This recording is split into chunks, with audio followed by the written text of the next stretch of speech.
क्या तुम्हें मुझसे भय नहीं लग रहा ब्राह्मण? मैं रत्नाकर हूं।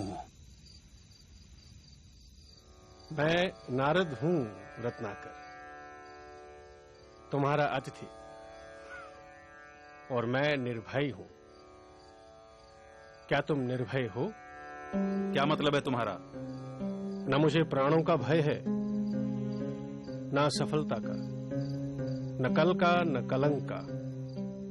और कोई भय है जो तुम जानते हो? अब तुम बताओ,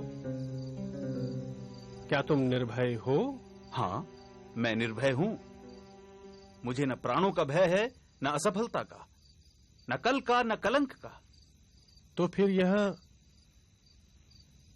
वन में छिपकर क्यों रहते हो?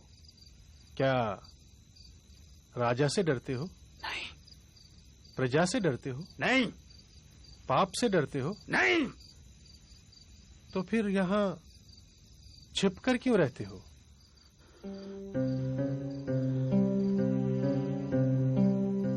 उत्तर मैं देता हूं। पाप करते हो और पाप से डरते हो।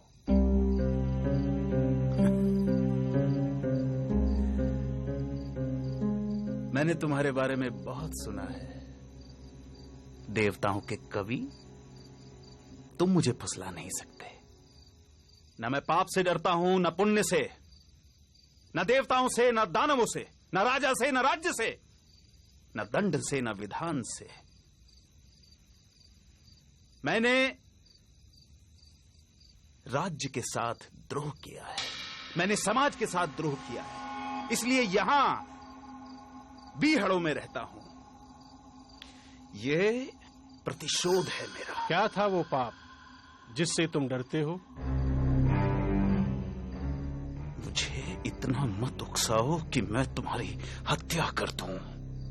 नारद, इतना तो मैं जान ही चुका हूं कि पाप और पुण्य की परिभाषा हमेशा ताकतवर तय करते हैं और उसे कमजोरों पर थोपते हैं। मैंने साम्राज्यों का विस्तार देखा है, हत्या से, बल से, छल से। मैंने वाणिज्य का विस्तार देखा है, कपट से, अनीति से, अधर्म से। वो पाप नहीं था। मैं सैनिक था, दुष्ट और निर्दयी सौदागरों की भी रक्षा की। वो पाप नहीं था। युद्ध में हारे हुए लोगों की स्त्रियों के साथ पशुता का व्यवहार करने वाले सैनिकों की हत्या क्या की? मैं पापी हो गया। राजा, सेना और सेनापति का अपराधी हो गया मैं। क्या वो पाप था? दूसरों का पाप अपने पाप को सही नहीं ठहरा सकता रत्नाकर। मैं पापी नहीं हूं। कौन निर्णय करेगा? वो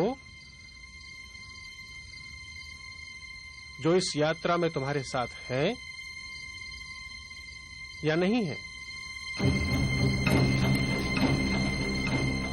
क्या तुम्हारी पत्नी, तुम्हारा पुत्र इस पाप में तुम्हारे साथ हैं?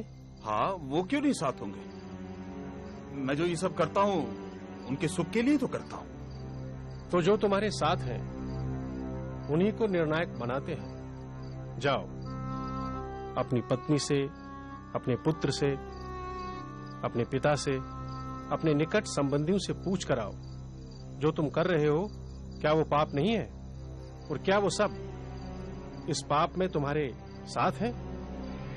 इस पाप के भागीदार हैं? सरदार, ये ब्राह्मण बहुत बोलता है, इसे मार दे।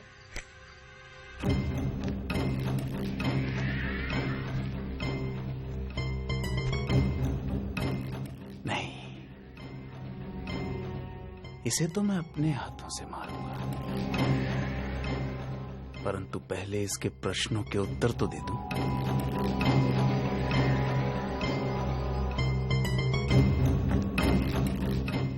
मेरे आने तक इसे बांध कर रखो,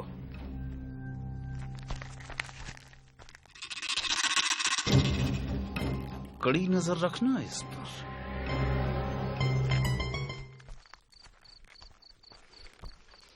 रत्नाकर, बेटा आज बहुत जल्दी आ गए तुम। कोई मोटा आसामी हाथ लगाए क्या?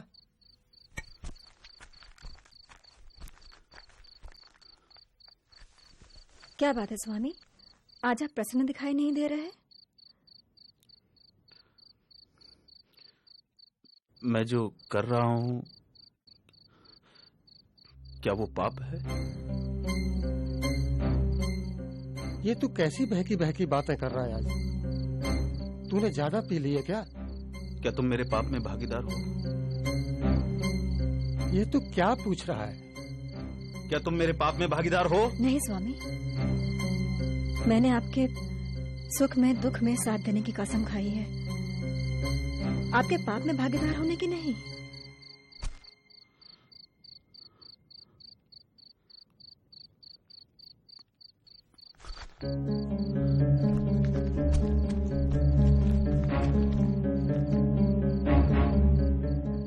पिता,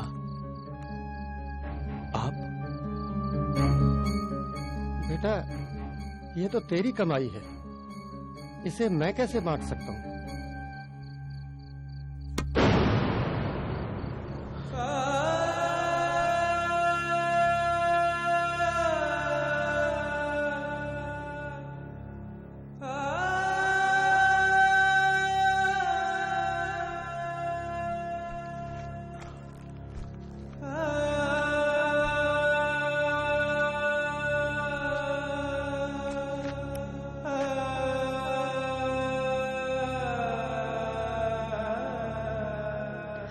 आपका पथ शुभ हो स्वामी।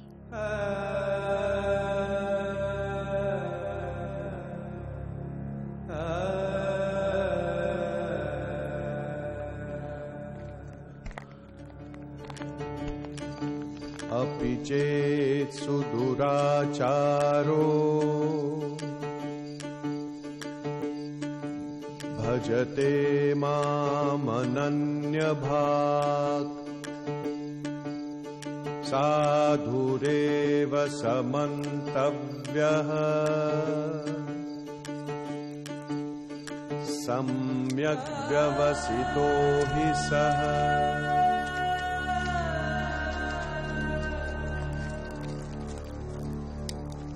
तुम्हारे साथी मुझे अकेला छोड़ जा चुके हैं रत्नाकर।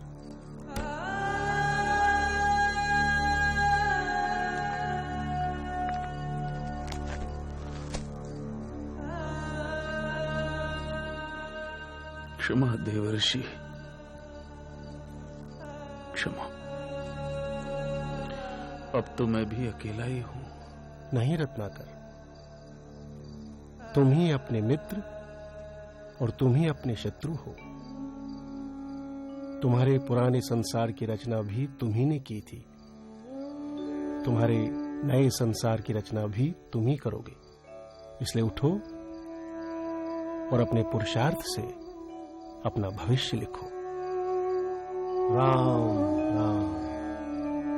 तुम्हारा पथ शुभ हो। जयति जगति मायां यस्य कायाधवस्ते वचन रचनमेकं केवलं चाकलय्य ध्रुवपदमपि यातो यत्कृपातो ध्रुवोऽयं सकलकुशलपात्रं ब्रह्मपुत्रं नतोऽस्मि।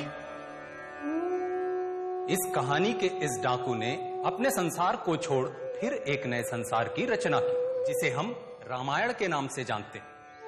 इतिहास कहता है कि अतीत का डाकू रत्नाकर ही भविष्य में राम कथा का रचयिता वाल्मीकि बना।